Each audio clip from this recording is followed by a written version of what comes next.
So then there was a long while, and then it was actually while I was studying for my PhD, I realized that I was doing all this studying, which is great, but it wasn't earning me much money. So I thought, I was at home at the time, and I thought, well, how are these property developers buying property after property? I think I'm thinking of leaving the job now, because I've reached the stage where I've been doing it for so long, and with COVID, it's made me rethink things. So I'm thinking Absolutely. maybe you should go put more effort into the property than you're doing into your scientific. Although I do like both. Yes. What did you buy it for? I bought that for 75 at auction. Okay, and it's a 2-bed house, yeah? 2-bed, yeah. And how much are you going to spend on that? That needs more work, so that will probably be about between 20 and 25k. Let's say 25k, okay? And how much will it be worth once all the work's done? The estate agent valued between 170 and 180. Wow, you're finding some good deals at auction, aren't you? And then there's my own home, and I have another unencumbered property. Okay, that's interesting. How much is that one worth? That's worth about 900k. I love these things come out of coaching sessions. Yeah, you're in a bad situation, Colleen. That's all I can say. I'm really worried about this. Anyway, I'm joking, by the way. I'm joking. Okay, so that maybe you could take this property, you could refinance it, and maybe you could convert this into an HMO in London. 4-bedroom, 3-floor house in Islington.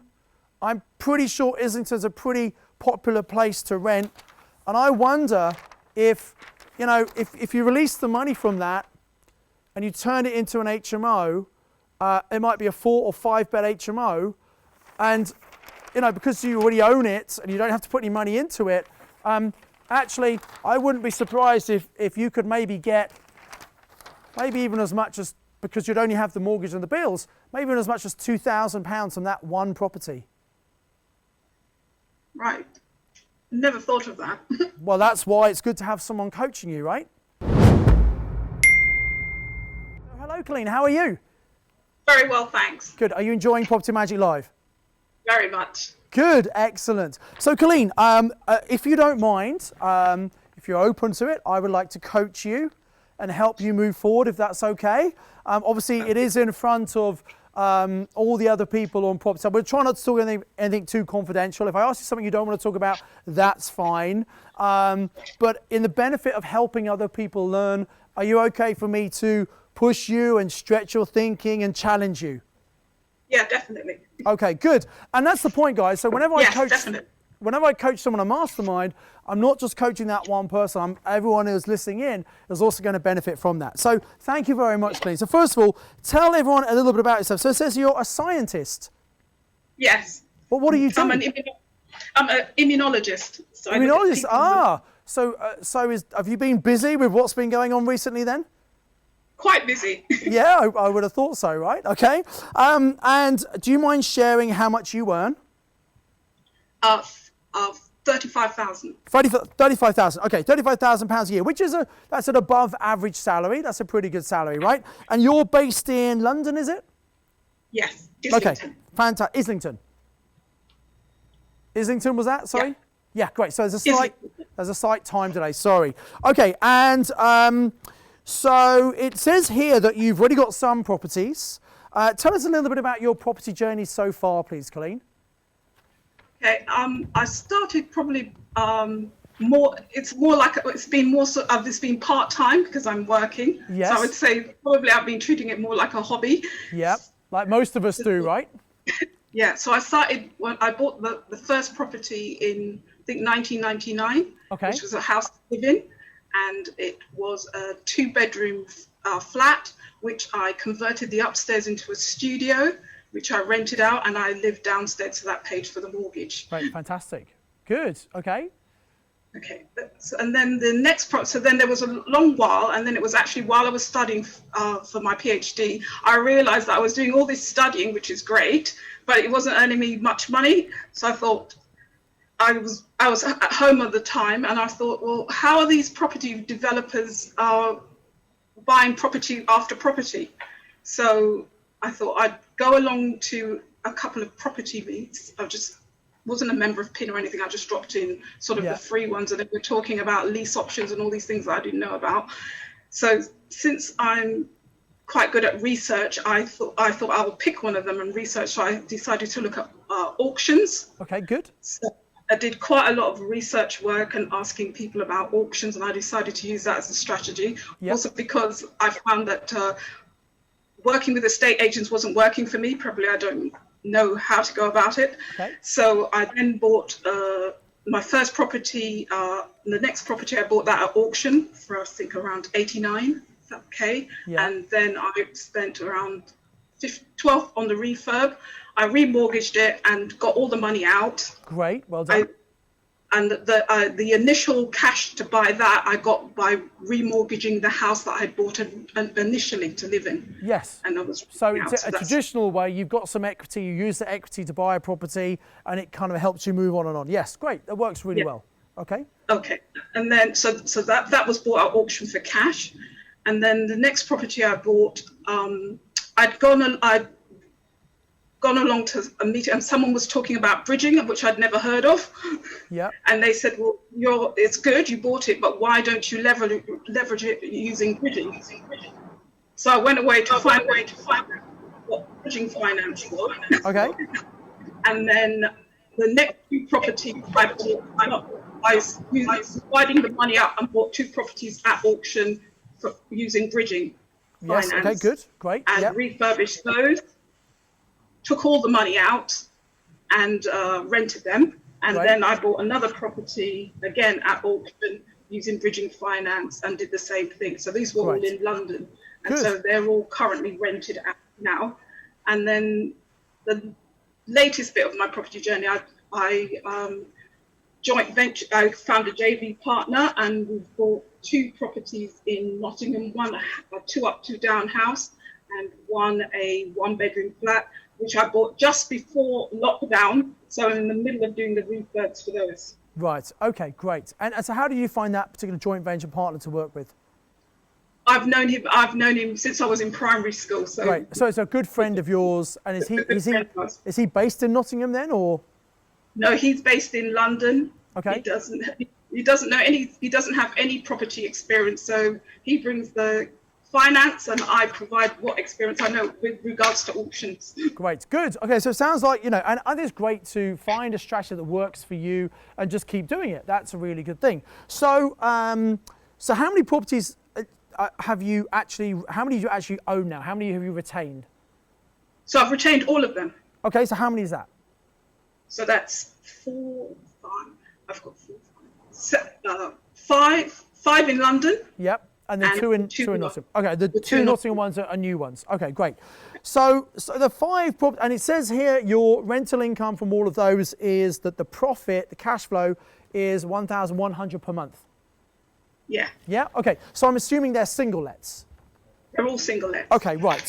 So therefore, whenever I want to work with someone, I want to understand where are they starting right now. So I think you sound like you're in a great position actually, because you know that property works. You know you can buy something at a good price, add value, refinance, get your money out. And having that confidence of doing that is actually a really good starting place. Okay, so that's great news.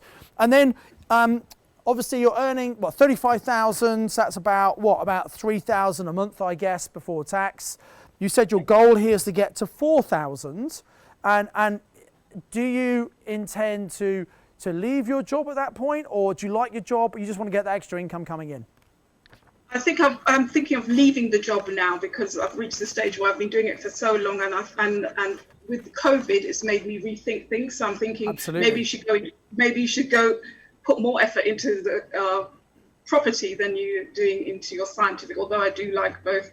Yes. Okay, great. So at the moment, obviously you've got, let's say 1,100 income at the moment. I'm assuming that doesn't, you said the flat and the house you bought in Nottingham are just being refurbed at the moment because of the delay of COVID. So does that not include rental income from those? That doesn't include those. Okay, good. That doesn't include the Nottingham properties. Right, so this is just the 5 London ones, yeah? Yeah. Okay, great. Yeah. So, and a couple of £100 cash flow, that's kind of what you might expect from a single let property. Have you thought about doing multi-let properties? In London, I had thought about it, but I don't actually know how to do that. Right, okay. And actually, you may decide to do it in London, or since you've already ventured outside of London, would that mean you're open to doing things outside of your local area? Definitely. Yeah, So I was okay. thinking if I went down that line, it would probably be in the Nottingham area. Yes, yeah. Okay, good. And so your target to get to is 4,000. So it's always important to work out where are you starting from, which is a 1,100, and where do you want to get to? So the fact you've got some properties is great. You know property works. Buying the first property is often the hardest thing because it's getting over, well, does this really work and can I do it? But obviously I don't think you have that problem, which is great. So really your gap here, we always work out what's the gap, which is 2,900. Can I give you some feedback and some comments and some suggestions? Yes. Yep, okay. And I'm going to do it in a way that I want to ask you, really. So that the two extra Nottingham properties that are going to be single lets, a two-bed house and an apartment, once they're, assuming you can add value, refurbish them, take your money out, what's the cash flow on each of those going to be, approximately? Sorry, I didn't quite catch that because there was a delay. Once you get the two Nottingham properties refurbished and refinanced, how much do you think the cash flow will be from each of those properties? In total, how much will the cash flow be from those two Nottingham properties? It would probably be probably about 1,000. £1,000 profit? Really? Well, not the cash. Oh, sorry, the cash flow. Not the rental income. I'm talking about. Oh, not the rent. No. I'm talking about the profit. So you take off the mortgage, the management fees, the insurance, the maintenance. Maintenance shouldn't be too high if you've just refurbed them, but how much profit will they make from those two properties? So those properties, I was thinking of flipping them. Oh, okay, right. So, okay, right. Yep. So the first property I paid 95,000 for that at auction. Yeah. And the predicted value from the estate agent was 160, but it does have the potential to turn it into a two-bed, which would be 260. So is this the one-bed flat, yeah? Yeah, that's the one-bed flat. Okay. How much do you need to spend on it? So that doesn't need so much work. That at the minute I've put a budget of 10,000. I'm kind of halfway through that budget at the minute. Okay, so that's a pretty good buy, Colleen. If you think you're buying it for 95, spending just 10k on it, and it's going to be worth 160. Yeah. What do you think? How were you able? You got that at an auction. How were you able to pick up? I mean, that's a pretty good deal, right? I'd say. Yeah, definitely. Yeah. Yes. And actually, as a one-bed flat, or maybe if you can make a two-bed, how much would that flat rent for? I've not checked out the rental on that. I'm not sure of the rent. I'm not sure the rental value. Okay. Whenever you're flipping, I'd always want to check the rent because obviously, if you can't sell it, you might need to rent it. Yeah. But let's say, I mean, is it city centre? Whereabouts in Nottingham is it? It's in a good area. It's a conservation Magdala Road. So it's in a good area of Nottingham. Okay. A desirable area.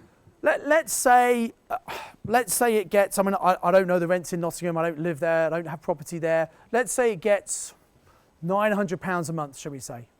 Okay, do you think that might be reasonable? Yeah? That's probably reasonable. Probably, okay, I'm just completely guessing there. By the time you take out your mortgage, you won't have to, you'll be able to refinance, get all your money out, which is great. Let's say you had a 120 mortgage, at 6% that would be £600, but you probably get it for less than 6%, obviously, plus management things. Let's say you might make, I don't know, £300 a month from that property, which would be okay for a single let property. I mean, we're kind of making this figure up because we don't have the accurate information, but let's just guess it's that. Or you could sell it, and you could sell the property on, and 105, let's say sales cost, let's say 110. If you can really get that price, it could be a 50k profit for you, okay? So you've got a decision to say, well, do I think this property in Nottingham is going to go up long term? And £300 a month from a single let flat's pretty good. I mean, depends if there's a lease charge in there, it may not be that much.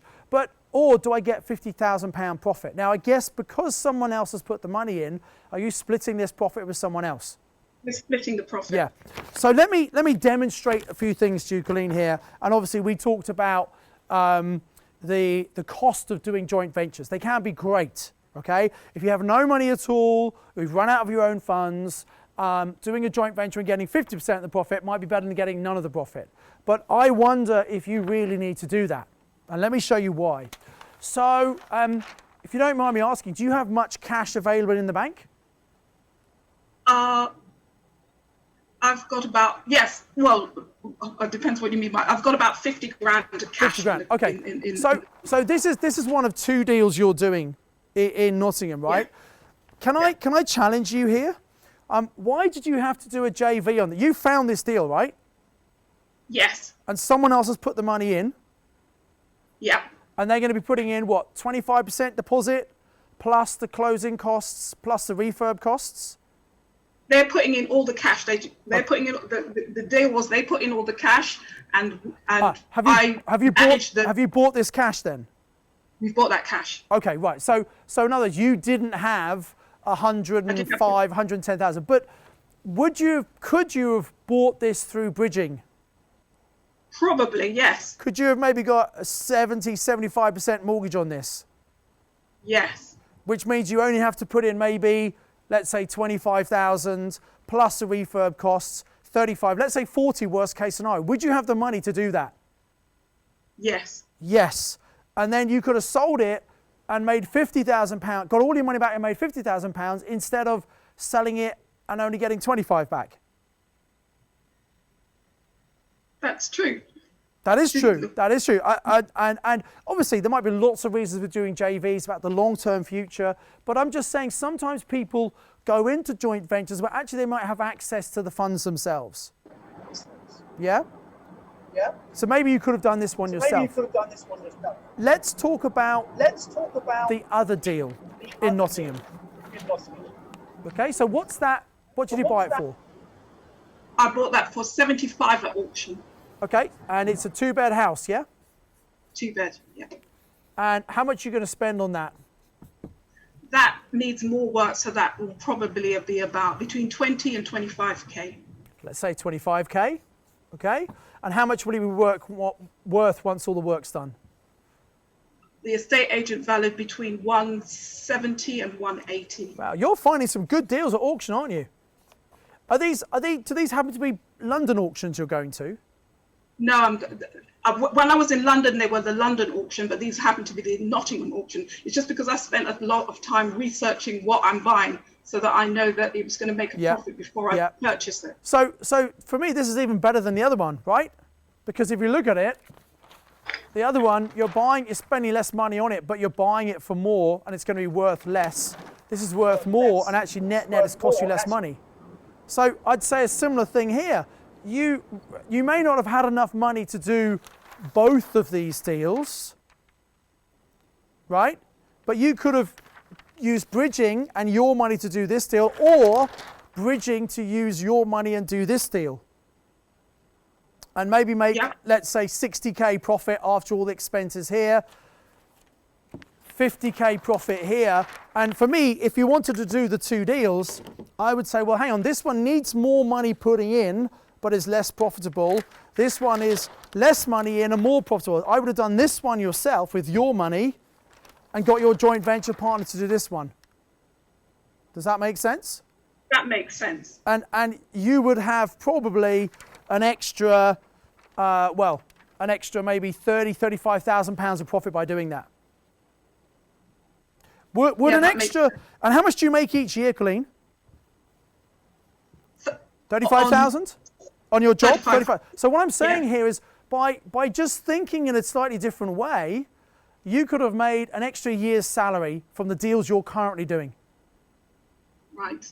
Okay, so and by the way, Colleen, thank you for helping us out, because hopefully this is getting other people to think out. And this is why it's so useful to have, this is why we introduce coaching to our mastermind program.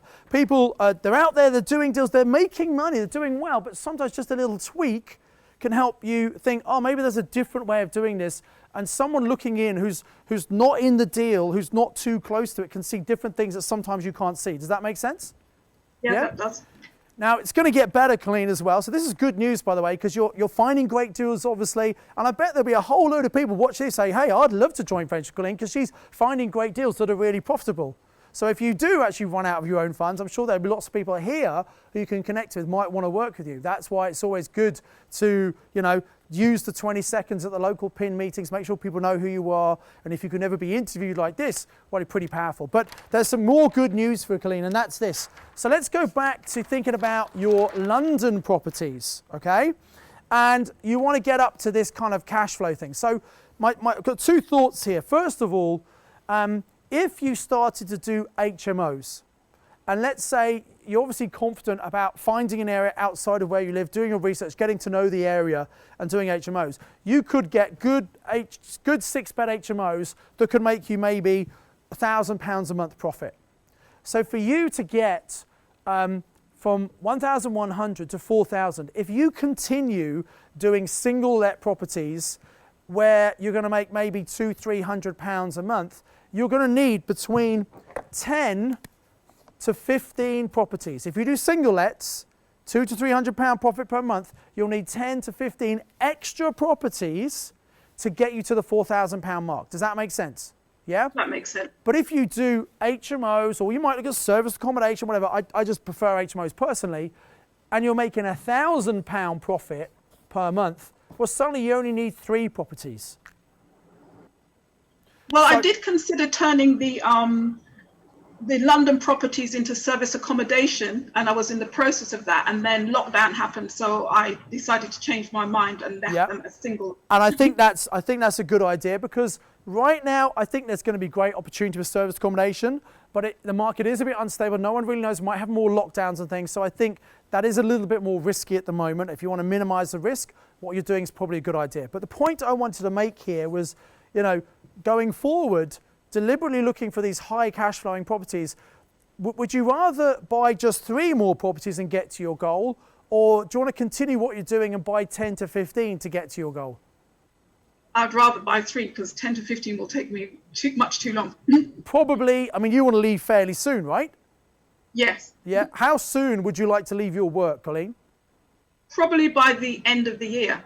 End of the year. Okay, so that... the end of next year, not this year. 12 months. Okay, yeah. 3 properties, 12 months. Very, very achievable, Colleen. Very achievable. Okay?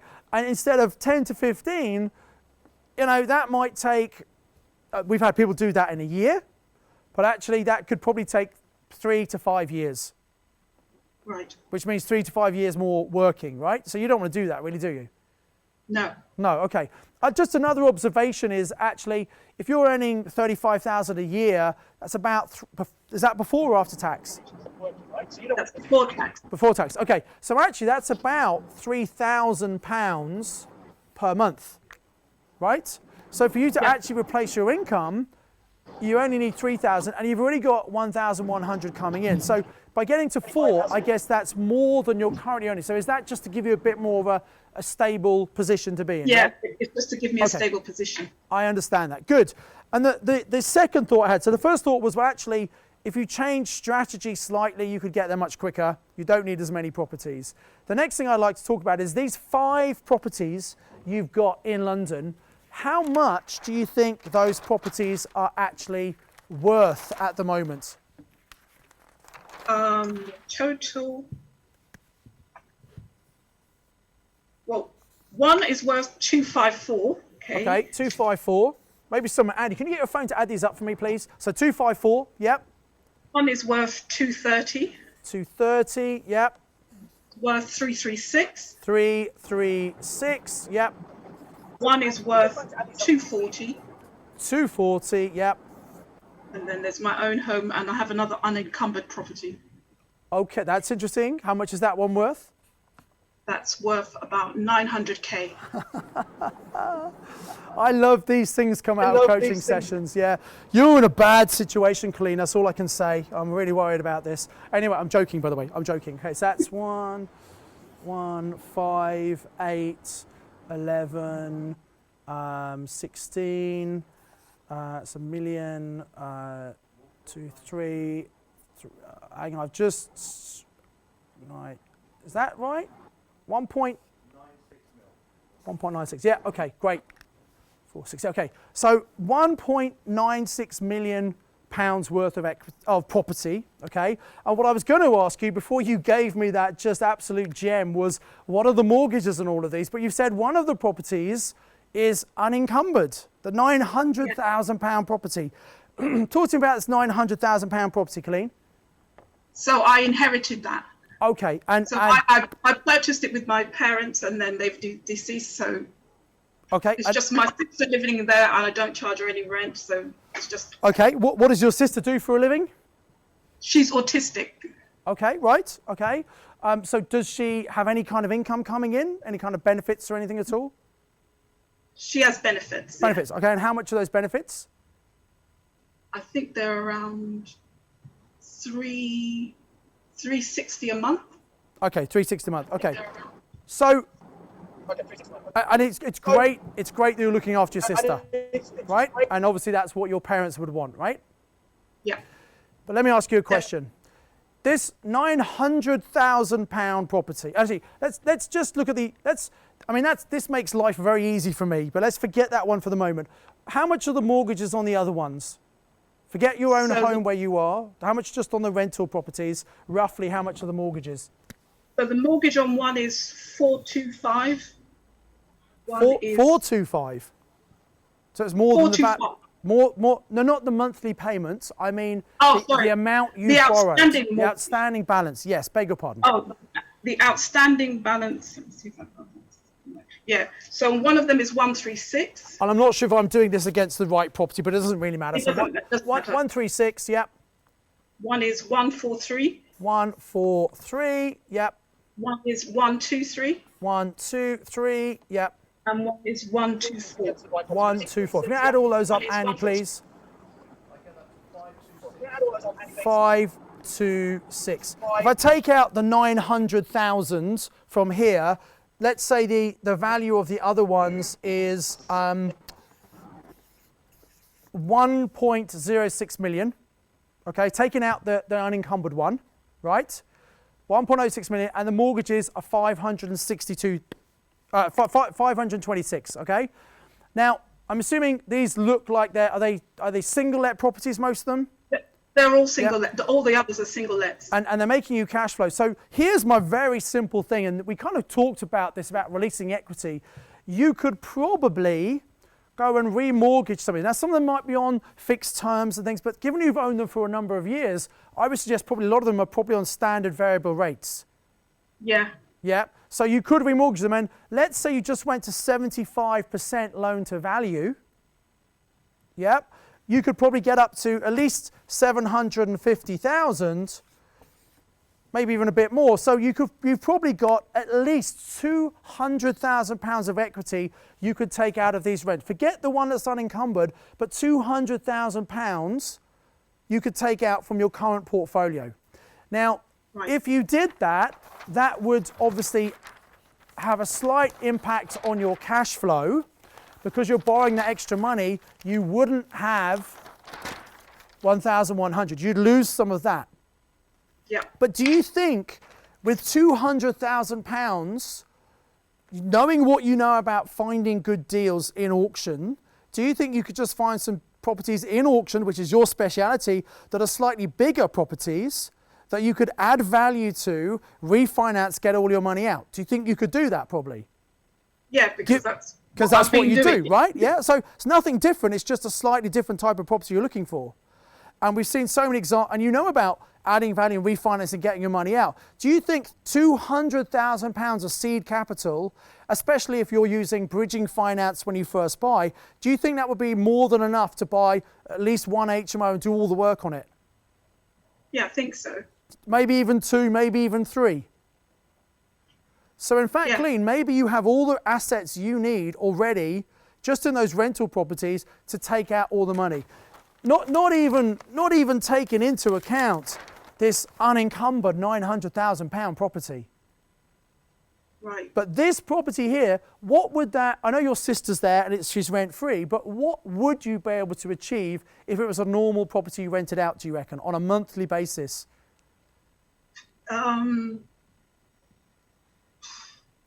Take a wild guess. It's in Islington. Is it one of those nice big houses in Islington? It's a big 3-story Victorian house. Wow. Wow. I don't know what the- Does your sister live on her own, or does she have a carer living with her? She has a carer living with her. Right. Okay. Do you feel a responsibility to look after your sister as well as look after yourself? Yes, definitely.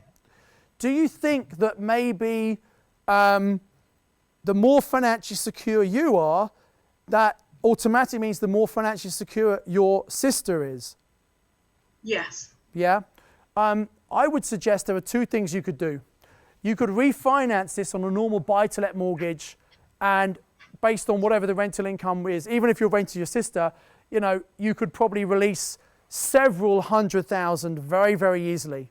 So you could probably get very close to probably £500,000 of cash to use to go and buy properties if you needed to. How does that feel? I'm not sure about renting it out to somebody No, else. I didn't say anything. I said, how much money could you release? If you got a buy-to-let, I'm saying leaving your sister there. Okay. For the moment, that's a further thought to go, but let's say we left your sister there for a moment. How much could you get out of that? And I'd say probably at least 300,000, if not a lot more. Add that to the other 200. So you're sitting on easily £500,000 of equity you could take out. So these deals, where in this case you're giving away, you know, half of the profit, let's say £60,000, you're giving 30,000 to someone else, you're giving 25,000, you're giving, if you do this joint venture, guy, you're giving away £55,000 of equity profit. You don't need joint venture partners. You could keep that money yourself. How does that feel? Yeah, better. Good. I should hope so too. Good. And then one final thought to share with you here is this large 3-story property in Islington that your sister lives in. How many rooms has it got? It's got 4 bedrooms. Okay. It's 3 floors.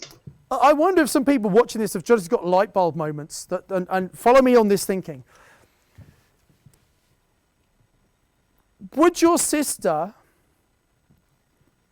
really mind if she didn't live in that house, do you think? If you found her an amazing 2-bedroom flat somewhere in this area, do you think that was really fantastic? Do you think she'd be happy in that, with a room for her carer and a room for her? Do you think she'd be happy with that? It would have to be in that area because being autistic doesn't do well with change. And I understand that. And there are some complications here, but I just want to think about, and given a situation, it might just be best to leave her there, but just take some money out from a refinance and then use it to build your portfolio much quicker. With £500,000, you know, you could buy a couple of £1 million. You could buy 10 HMOs if you needed to.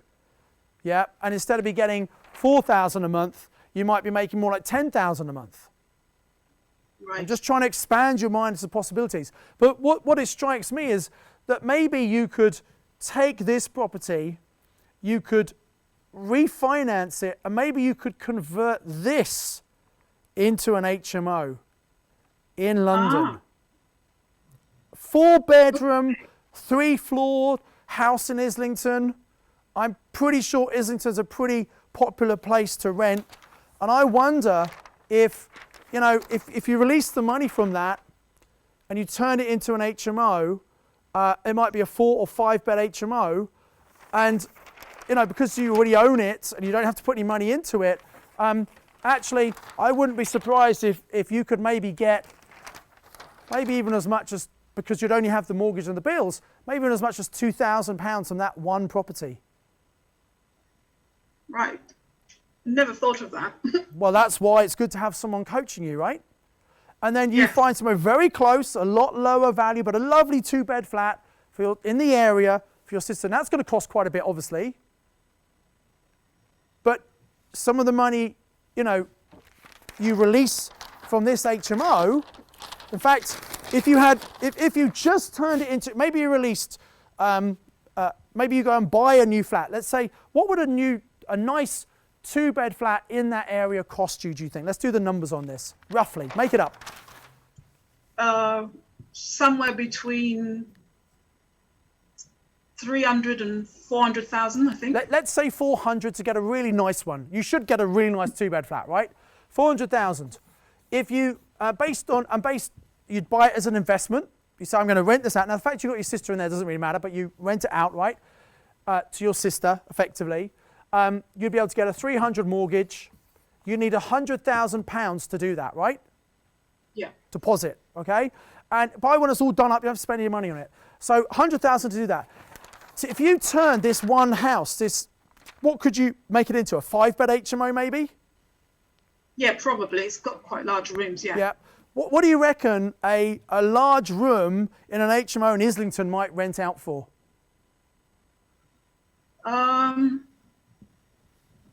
Well, the small room's about £600, £600. Yeah. Would you maybe get 8, 9, and I don't know, 800, £900, £900? If it was a really nice high-level property, could you get maybe? At time, you could get around between £700 to £900, depending on how nice it was. Let's go for 800 as an average, right? 800. Okay, so work with me. How much would you need to spend to modernise that house to make it look fantastic to get that £800 per room rental income in Islington? To convert it into a HMO? Yes.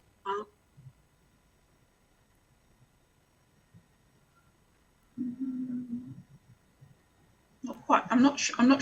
Should we take a wild stab in the dark? Let's say it was maximum £100,000. Do you think? Yeah. Okay. So let's say it's, and I'm trying to be conservative. So 100,000 to turn the HMO into an HMO, 100,000 deposit to buy the flat for your sister to live in. Yeah, that's the deposit. So therefore, 200,000 is what you need. Okay. So you could release from the house, from the £900,000 property. Let's say you release, I don't know, £300,000, right? At 6%, that might cost you, which it wouldn't cost as much. That might cost you £1,500 a month. You could probably do that for less than 1,000, right? Right. Okay.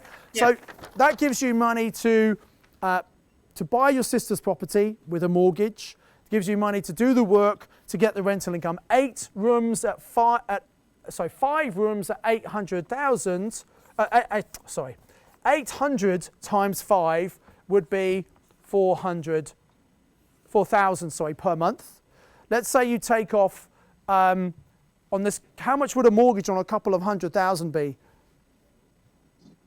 Sorry, if 300,000 we said. Sorry, be let's say 1,000. Take off your bills and things. This one property could easily give you, I think, £2,000 profit, and you'll probably increase the value anyway. From if you spend 100 grand on it, it's going to be worth more than 900,000 once you're done, right? So you're increasing the value of the property, which is good. You might get £2,000 cash flow a month from that one property, plus you've got the money to do the work on it. You've got the money to buy your sister one as well, and then you've got an extra 100,000 to go and do all the flips that you want to do without using other people's money and keep all the profit. JVing. Yeah. So not only can you get great income coming in from an asset you already have, but also if you're great at finding properties, you could build other HMOs as well. But you could do this very quickly, and stabilize your income. Obviously, there'd be a cost to the one you bought for your sister, but that's not going to be that much. Does that make sense? Yeah. It's just rearranging your assets. That makes sense. It does, doesn't it? Yeah, I didn't look at it that way. No. And you've been investing for how long, Colleen? Since 2008. But my point here is, when you're in it, you're in it. You can't. You see what you see, right? And sometimes you need someone to pull you up to a higher level. So I'm really pleased that one of my team just picked you to speak. I didn't know you had all this equity, but I think we found, just in a very short amount of time, a route for you to go substantially change your life and your sister's life, and you already have all the assets and resources you need. Thank you for that. I didn't look at it that way. My pleasure, my pleasure. So how do you feel now? I think that's good. That gives me clarity on how I should move forward. Fantastic. And that's what coaching's all about. So, Colleen, thank you so much for being so open and honest and helping everyone else learn. And I guarantee there'll be other people who might have resources and they've just not thought about it. They just think it's not there. Or they know family members who've got resources who are, you know, many of us will know people who maybe are living in a house and they're struggling to get by, and they've got a completely unencumbered house, and there are some clever things we can do to release equity. We can invest that, we can give them a great return and give them a better income. So, you know, thank you, Colleen, for sharing, and I wish you all the best on your property journey, and maybe you should come and do our accelerator to kind of work out how you can get those HMOs, okay? Great. Yeah. So let's Thank you. thank Colleen, can we please? Well done, Colleen. Thank you so much for sharing. Back to